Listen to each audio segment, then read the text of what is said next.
Compact SUVs are all the rage today and they're selling in huge numbers. Well, a new front has opened up in the form of electric compact SUVs, and we have two of the major segment players today. This is of course the Tata Nexon EV that was launched in 2020 and started the segment, while this is the Mahindra XUV400, the newest player that was launched in 2022.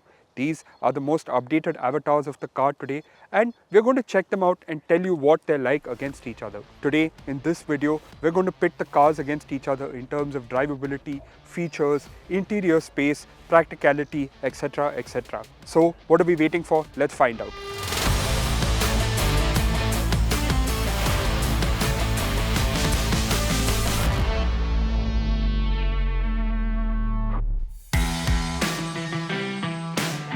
Now straight up off the bat, you can tell that the XUV400 is the bigger car, especially when you look at them profile to profile, given that this is longer, wider and is actually a bigger car. Looks are subjective, but there is no denying that the Nexon EV is the more futuristic looking of the two, thanks to its fancy LED light bars, aero-inspired wheels and the raked coupe SUV stance. However, the XUV400 does hold its own thanks to the added length, flat roofline, lovely copper accents and copper Mahindra logo, which sadly Mahindra says this will be the last car to sport, as its future EVs will move to the new Infinity logo that it showcased last year. Finally, they are both evenly matched in the wheels department, running almost similar wheel sizes.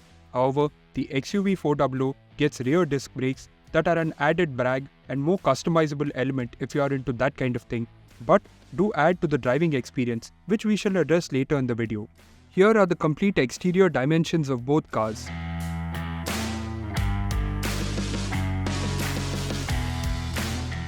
What do you think of the design of both the cars? Have we missed anything unique or quirky? Do let us know in the comment section below or on our social media channels. Let's start with the front rows, and in this case let's start with the XUV400. Now the cabin has been trimmed out in a combination of grey, black, beige and a lot of copper accents. That's the color that Mahindra is going for with this car.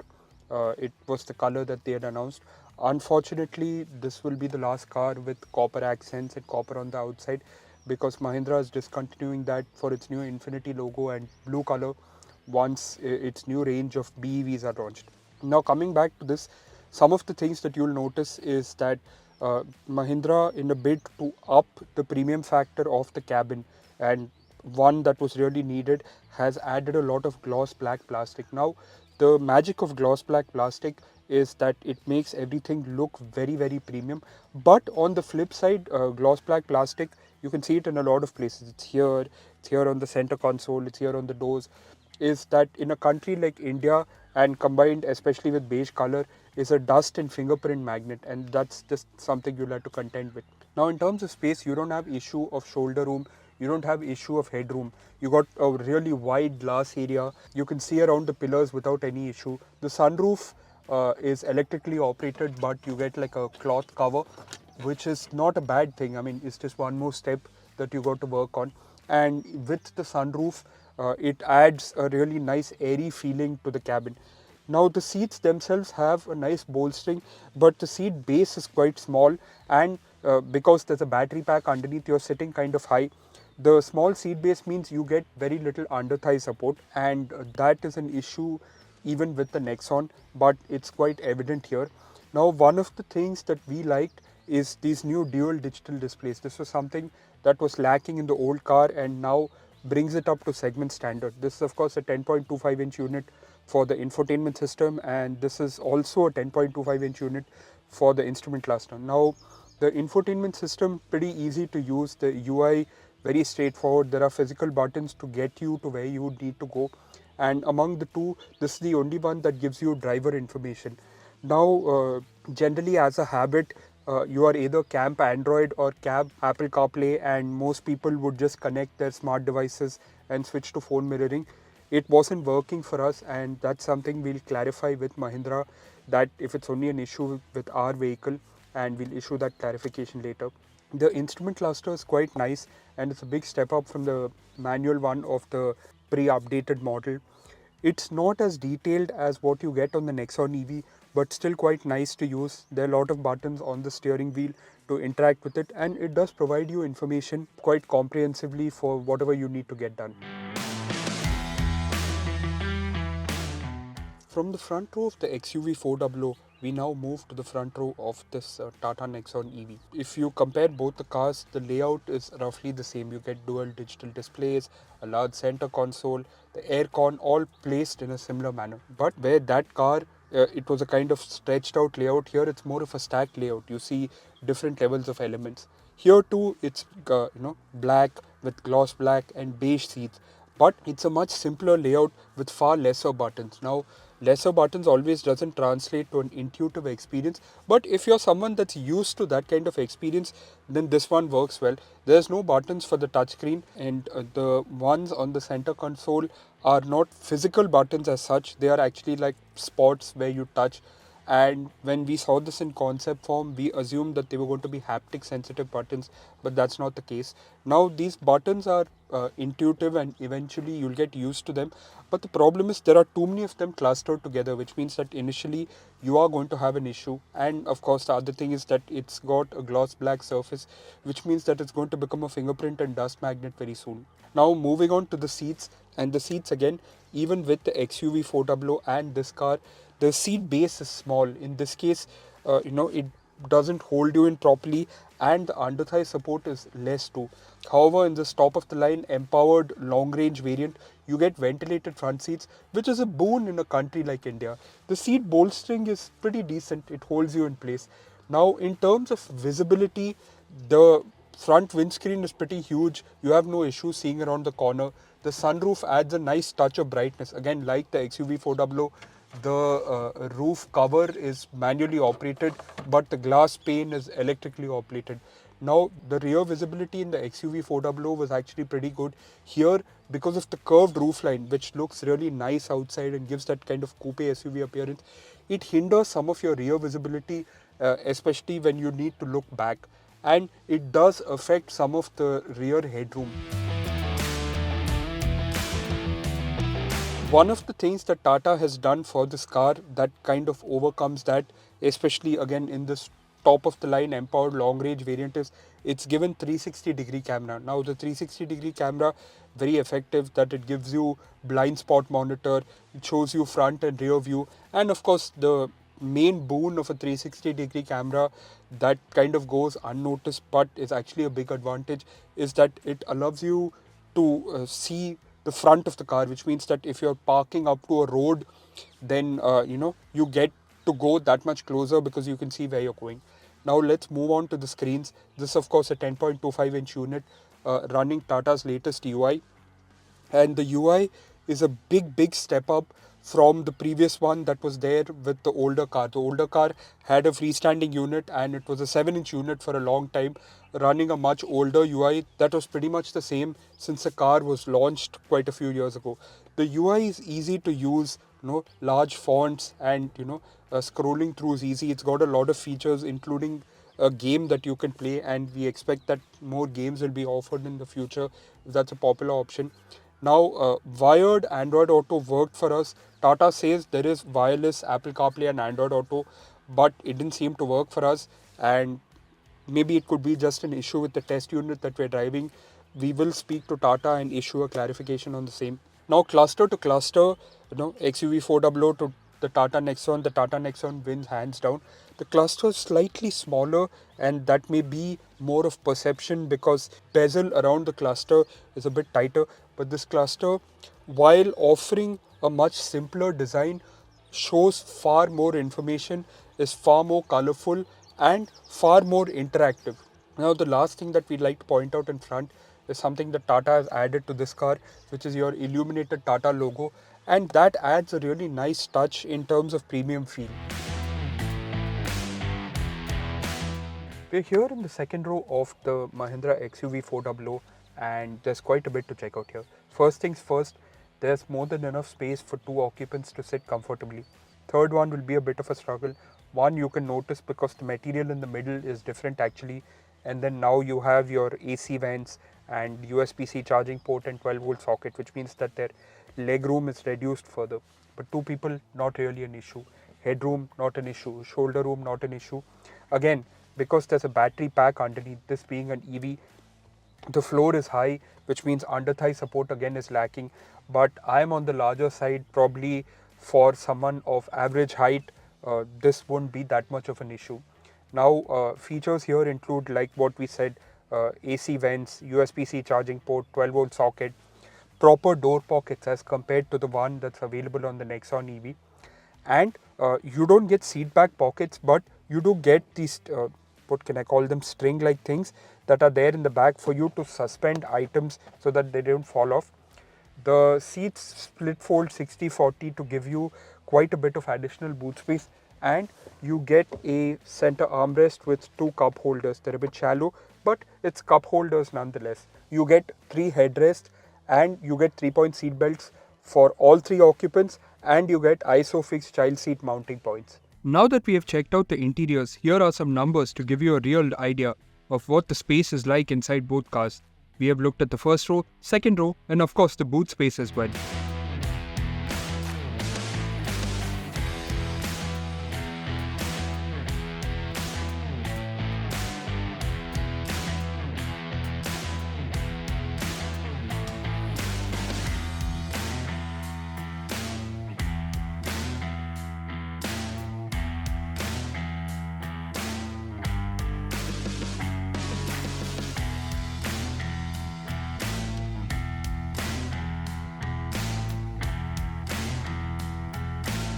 In the first row department, the XUV400 wins by some margin, with it trumping the Nexon EV across a number of measured criteria.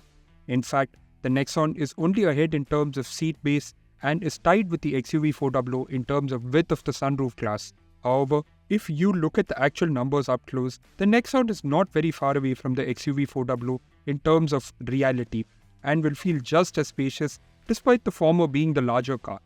The numbers game in the second row is much closer than what we had expected, and this is despite the Nexon EV's odd roofline due to its coupe SUV shape. It offers the same amount of headroom due to the Nexon seats being placed lower to the floor. The largest difference comes in the department of rear legroom, where the XUV400, by virtue of being the larger car, offers better dimensions. The other big difference is the rear window width, where surprisingly, the Nexon has bigger windows to compensate for the sloped roofline. Boot to boot, the XUV400 stands at 378 litres, while the Nexon stands at 350 litres. But the latter does have a high loading lip and a very hidden button on the outside to open it, much more difficult to find than what you'd get on the XUV400. You do get an opening button on both the keys as well as one on the center console in both the cars. In terms of features, both cars now have everything that is expected in the segment, like climate control, dual digital displays, leatherette upholstery, connected car technology, LED light package, electrically operated sunroof, 6 airbags, ABS with EBD, traction control program, and ISOFIX child seat mounting points. However, over the XUV400, the Nexon EV does get a 360-degree camera setup and USB-C charging ports at the rear. Here is a complete list of features for both cars as well as what extras they have over each other.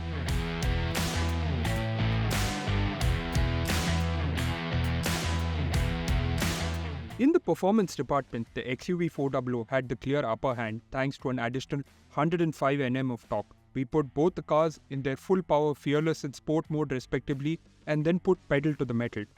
In the 0 to 60 test, the XUV400 did it in 4.43 seconds, while the Nexon EV did it in 4.49 seconds.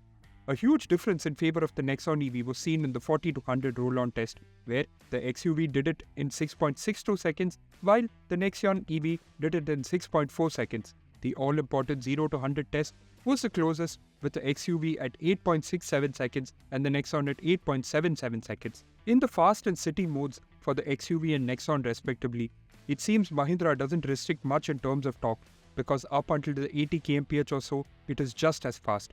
The Nexon EV on the other hand is slower because of the lowered power and torque output in the interest of efficiency. Finally, in the full power mode, like we said, both cars were much closer than what we would have expected, though it is the XUV400 that still has the advantage.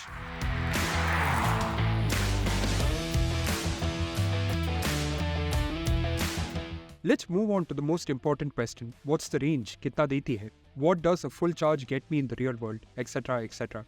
Many questions, all with one answer that we will now give you. But before we start, here is a little background on how we test the cars in the real world here at Carvali. The AC is set between 23 and 24 degrees. Regen is set to default, meaning we keep it at whatever is offered as default with the car. In this case, it is stage 1 of the 3-step adjustment for the Nexon EV, but not in the L mode that's given for the XUV400, as this is not a default setting. We would also like to state that we conducted this range test, but not as per our standard testing conditions. We did the test with the AC on at all times, with moderate to heavy city traffic and some amount of highway driving as well. Additionally, we drove for quite a while at night with all the lights on, which may have hampered the range. Before we get into the claimed versus achieved, here are the specifications for both cars. The Tata Nexon EV in this long range, guys, is powered by a 40.5 kWh battery pack and a 106 kW motor producing 143 bhp and 215 Nm of torque, and is mated to a single-speed transmission powering the front wheels.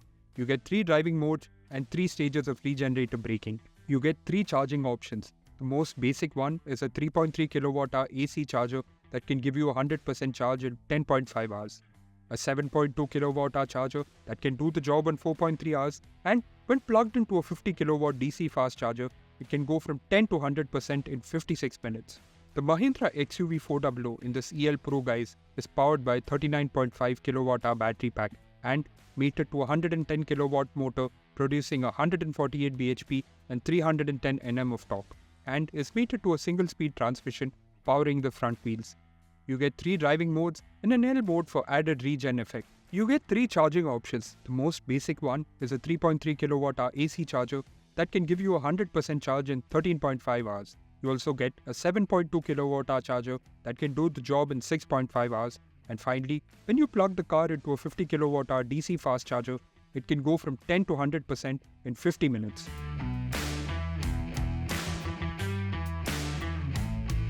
Let's start with the Tata Nexon EV. We started the test with the battery charged up to 100%, at which point the onboard trip computer showed us a DTE of 269 km in the city, which is the default setting. At the 75% battery mark, we had completed 71 km and the trip computer was showing us a range of 209 km. At the 50% battery mark, we had completed 153.9 km and the trip computer was showing us a range of 156 km. At the 10% mark, we had completed 268 km and the trip computer stopped displaying a DTE. Finally, at the 0 mark, we had travelled another 27.4 km with the car grinding to a complete halt at 295.4 km. Moving on to the Mahindra XUV400, we started the test with the battery charged up to 100%, at which point the onboard trip computer showed us a DTE of 278 km in the fun mode, which is the default setting. At the 75% battery mark, we had completed 67.2 km and the trip computer was showing us a range of 209 km. At the 50% battery mark, we had completed 129.3 km and the trip computer was showing us a range of 138 km. At the 10% mark, we had completed 228.2 km and the trip computer was displaying a DTE of 24 km. Finally, at the 0 mark, we had travelled another 27.8 km with the car grinding to a complete halt at 256 km. The Nexon EV got the higher overall range with an additional 35 km over the XUV400, but the latter's performance when the power began to drop is a testament to the tuning that Mahindra has given for the XUV400's battery pack and motor.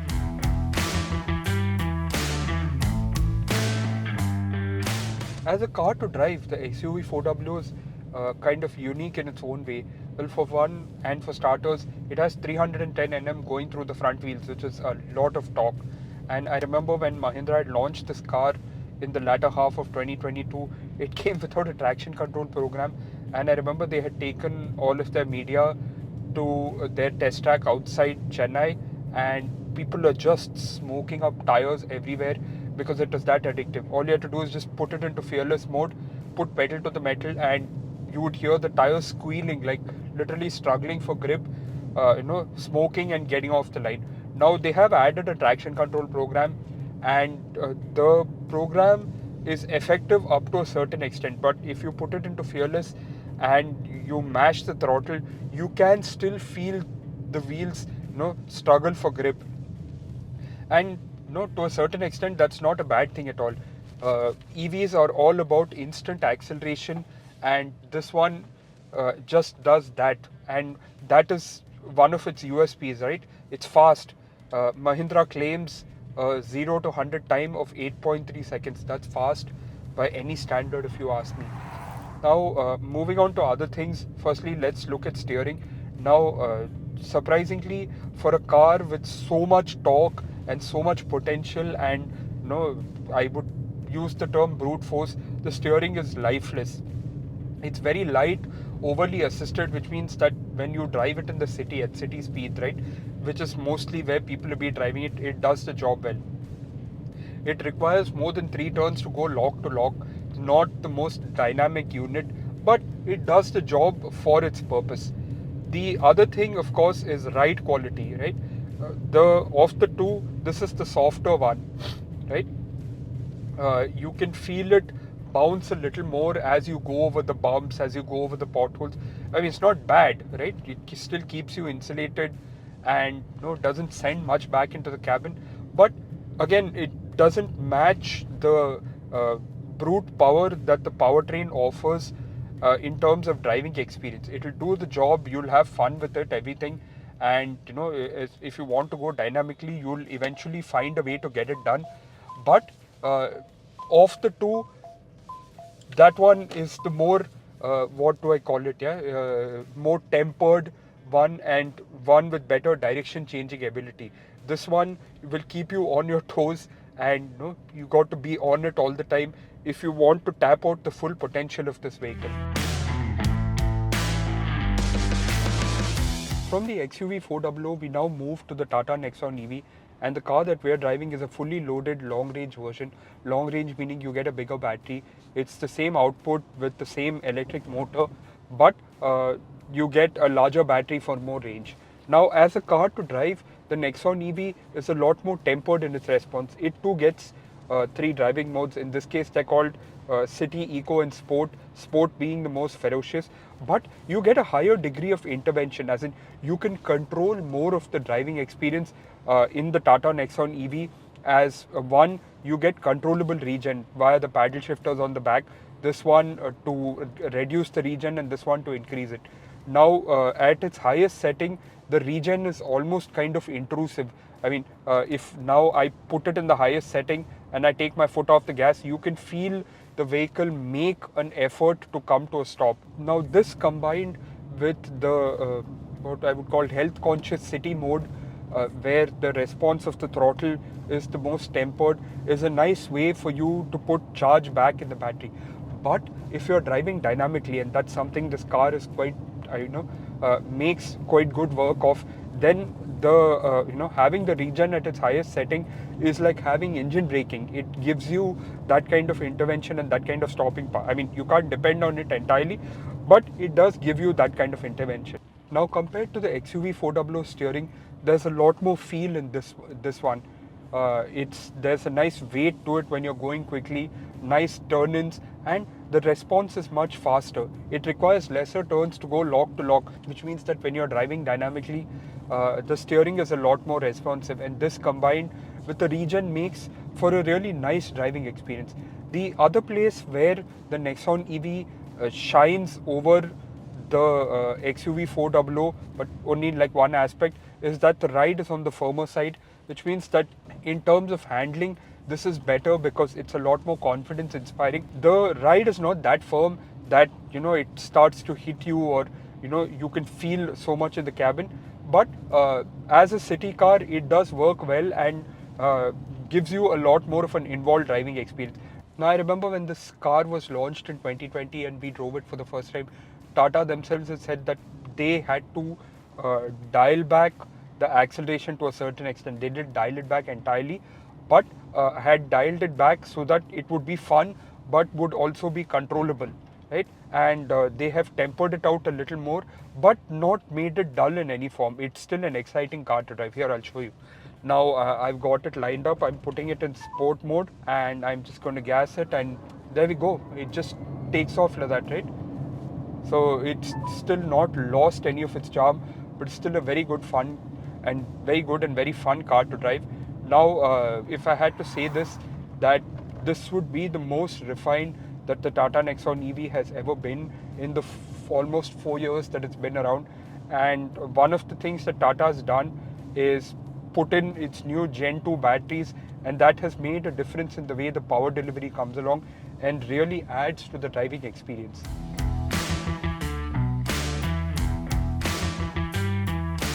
The Mahindra XUV400 can be had across 5 versions, 2 battery options and 5 single tone and 7 dual tone color options. Prices at the time of making this video started at Rs 15.49 lakh and topped out at Rs 17.69 lakh ex-showroom for this top-of-the-line EL Pro 39.4 kWh battery pack version. The Tata Nexon EV can be had across 9 versions, 2 battery options and 6 color options.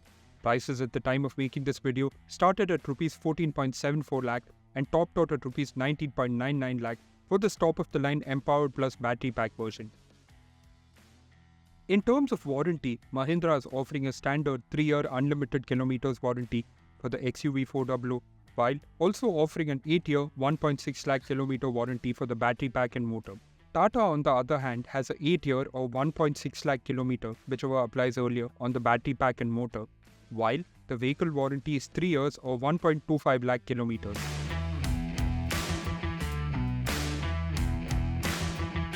Let us sum up each section and then look at the overall picture of the fight between the Mahindra XUV400 and Tata Nexon EV. Two different approaches to the same concept. That's how I would sum up the difference between both cars. One is a little more conventional, while the other is a coupe SUV design. As vehicles, the XUV400 has the added length, but the Nexon EV is the more futuristic looking one. In the interior and features department, the XUV has had to play catch-up twice to get on par with the Nexon EV and has managed to do a pretty decent job at that. The former wins on the interior space battle, but by not a very big margin, but it still wins it nonetheless. While the Nexon EV wins the battle of features, offering much more in terms of feel-good features like seat ventilation and a 360-degree camera. This is one department where the XUV400 has the clear upper hand thanks to more powerful powertrain. The torque delivery is lively and addictive to the point of constant range anxiety and a set of new tires much faster than you would have liked to splurge on. The Nexon EV had the higher rear-world range, but the XUV400's performance when the power started to move towards the danger zone is more impressive, as this would mean the difference between having to push or tow your car to a charger versus getting there on your own steam. While we did this for testing purposes, we would not recommend you to push it to this limit regularly, as this would damage the battery pack in the long run. The Nexon EV is the more engaging car to drive, but the XUV400 is the faster car to drive. If we had to look for a classic parallel to define both vehicles, then we could say that the XUV400 is a muscle car with brute force as its USP, while the Nexon EV beats the same heart but with tempered responses and a better direction changing ability. With both of its upgrades over the last year or so, the XUV400 has made great leaps in terms of covering grounds to the Nexon EV, be it in terms of drivability and feature list, making it a now genuine rival for the Nexon EV. But it is still somewhat on the back foot, as the Nexon EV2 has got a significant upgrade towards the end of last year. What do you think of the Mahindra XUV400 and the Tata Nexon EV? Have we missed anything? Do you want to see more comparison videos? Do let us know in the comment section below or on our social media channels. Before signing off, we remind you again that if you do like our content, then hit those like, share and subscribe buttons to the Carwali YouTube channel, and also hit that bell icon to be notified the instant we put out a new video. Thank you for watching. Take care.